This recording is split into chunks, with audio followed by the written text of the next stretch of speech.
Hello, what's up mga idol? Welcome ulit for another video, and for today's video, bibigyan ko kayo ng 5 reasons why you should purchase ngayon 2026 yung still and alive and kicking na Samsung Galaxy A16 LTE. So tara, pag-usapan natin.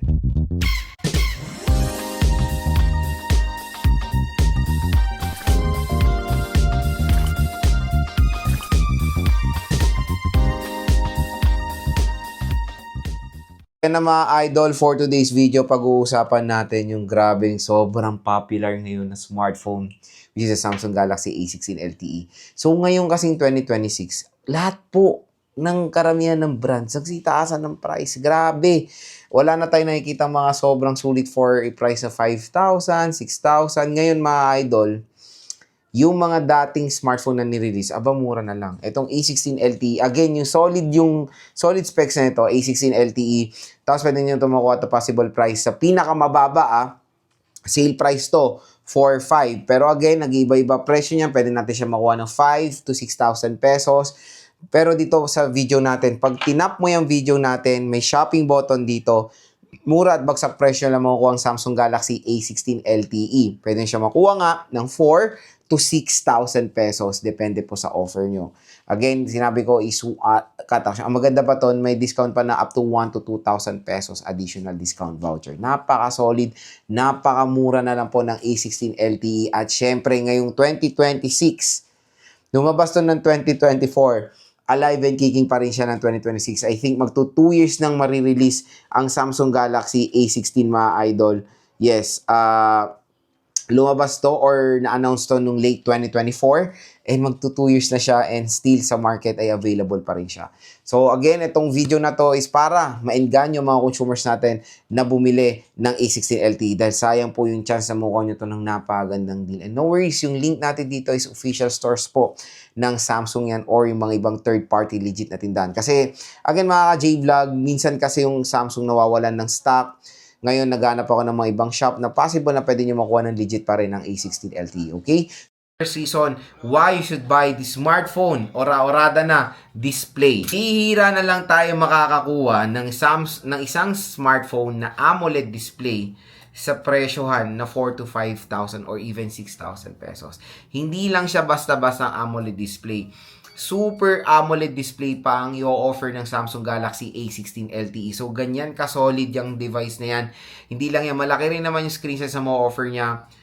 It's 6.7 inches. And guess what, Coconut? Yung resolution nito is Full HD+, 1080p. Yan, bihira na rin natin nakikita yan sa mga bagong labas smartphone na nagkakaroon ng 1080p resolution sa ganitong presyohan na smartphone. So, dito sa Samsung Galaxy A16 LTE, nandyan yan mga idol. Bibigyan kayo nito ng solid viewing experience sa isang device ngayong 2026. Napaka-premium, napaka-vibrant, ang ganda ng color reproduction.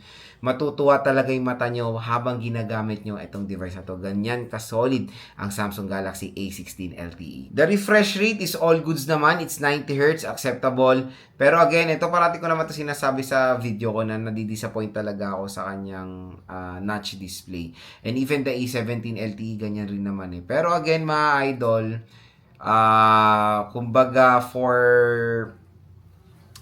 pipiliin ako, syempre I'll go for the display na merong maganda na outcome even though siya notch display. Siguro ma-accept na natin yan. So yun lang naman. Again, yung notch hindi naman nakaka-affect yan sa performance pero since 2024 naman to na-release and yun nga, kailangan lang talaga modern design na tayo. Ang laki kasi, di ba, ayaw kasi ng may ibang consumers habang nanonood, alam mo yung parang may tulo ka dyan sa taas, di ba, na super duper outdated na design. Second reason, mga idol, is the operating system. Kung naghahanap kayo ng smartphone, longevity, eto na, A16 LTE, mga idol. Bakit? Biruin mo, lumabas to ng 2024. I think, dati is Android 14 to, with One UI version 6. Hindi ako nagkamali. Tingnan natin. Yes.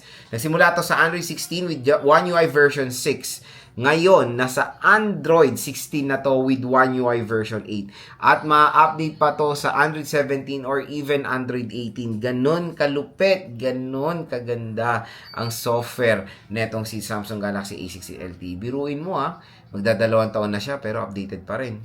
Kamusta naman yung mga kasabayan nito na ibang brands, di ba, na parang isa lang update nila, isang taon lang. Ito mga idol, 2 taon na na-update. At next year, matik ma-update pa to. Hindi lang sa update, hindi lang sa longevity maganda ang operating system ng Samsung. For me, isa sa pinaka-secure, isa sa pagkakatiwalaan yung operating system is the One UI ng Samsung. Very encrypted. Yung files nyo talagang secure, kumbaga hindi siya makokompromiso dahil sa kanilang napaka-solid at very secure na encryption. Camera, the third reason is camera. Ibibihira lang tayo makakita ngayon sa ganitong presyo na 3 legit na camera po. Main camera, ultra-wide camera, and a macro lens. Very rare na lang tayo makakita ng ganyang 3 kumpleto mismo na camera lenses sa ganitong presyohan. So hanggang meron pa yung A16, ito na talaga ang chance nyo makuha to ng napaka-solid mga idol. Kasi kumbaga, when it comes to camera performance, bibigyan rin kayo nito ng solid outcome. Hindi lang yun. The front-facing camera is all good din naman when it comes to quality. Resolution is Full HD 1080p, which is very normal naman for its price. Fourth reason mga idol, the processor. Again, sa ganitong presyo ngayon, 4, 5, or 6,000 pesos, nakikita na natin ngayon is Unisoc T7250. Diba? Ito mga idol is MediaTek Helio G99. Diba? Napaka-solid na chipset. Of course, for a entry-level smartphone today, several times ko na na-try ang G99 at hindi ako binigo niyan sa performance, especially for gaming. Kayang-kayan mag-handle ng mga modern games ngayon and even AAA games mga idol. Pero yan, maraming magtatanong, loads 4GB of RAM lang naman siya. Hindi, di ba pangit naman for gaming, 4GB of RAM. Tama kayo, pero depende sa senaryo. Kung talagang solid gamer kayo or talagang nagre-require kayo ng too much power sa isang smartphone, definitely 4GB of RAM is too low para sa inyo. Pero 4GB of RAM for a casual user, like yung parang minsan-minsan lang naglalaro, okay naman ang 4GB of RAM. I think that is the best minimum na pwede na natin magamit ngayon 2026, especially ngayong taon, ang RAM po is nagiging in demand, especially for the price. Tumataas po ang presyo ng RAM and nagiging new normal na ulit ang 4GB of RAM sa mga ganitong presyo. Even for a price tag na 10,000 pesos, nakakita ulit tayo ng 4GB of RAM. So, 4GB of RAM, no worries, still usable yan at malayong mararating ng RAM na yan mga idol. And for the internal storage, 1 to 8GB, again, ino-offer naman yan ni Samsung. That's the best minimum na rin na pwede natin magamit ngayon 2026. So, the processor, again, it is not slow. Okay naman yan mga idol, especially kung ano lang naman, mga casual things naman ginagawa nyo, gagamitin nyo to for work. Pinaka na-enjoy ko dito, ginamit ko siya for entertainment purpose, like playing games and especially nanonood. Kasi ang pinaka na-enjoy ko dito while using the Samsung Galaxy A16 LTE is of course the display quality niya. Napakaganda mga idol. At ang pinaka-last mga idol, ito legit affordability. Ngayong taon kasi, or hindi naman ngayong taon, ang mga Filipinos kasi usually, practical when buying ng smartphone. Gusto talaga nila, nagiging sulit yung kanilang hard-earned money. And I get you. And itong si A16 LTE is the best na pwede ko ma-recommend sa inyo. Pinaka-solid din sa ganitong presyohan.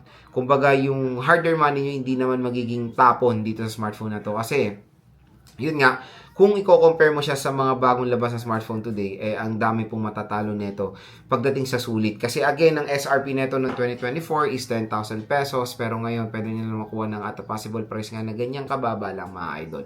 So, affordability rin ang isang reason kung bakit maganda ang Samsung Galaxy A16 LTE ngayon 2026. So, hopefully mga idol, nakatulong itong mga sinabi ko sa inyo kung nagde-decide kayo bumili ng Samsung Galaxy A16 LTE. Huwag na kayo magdalawang isip pa. Isa to sa pinaka-the best sa smartphone na pwede natin ma-recommend ngayong taon. Even though lumabas siya noong 2024, pero still, kayang-kaya pa rin ito makipagsabayan sa karamihan ng mga entry-level smartphone, even affordable 5G smartphone ngayong 2026. Ito na yung chance nyo kasi, kumbaga, nawawalan to ng stock, bumabalik. Ngayong 66 or 77, binibigay ni Samsung to ng mura at bagsak presyo. Dito lang sa ating video. Tap mo yung video, May shopping button dito sa gilid ng video natin. Mura at bagsak presyo lang makukuha ang Samsung Galaxy A16 LTE. At ang maganda pa doon, meron pa kayo makukuha ang additional discount voucher. Exclusive lang po yan dito sa ating video. Kaya grab yours now hanggang meron pang available na A16 LTE dahil isa to sa napakasulit na smartphone ngayong 2026.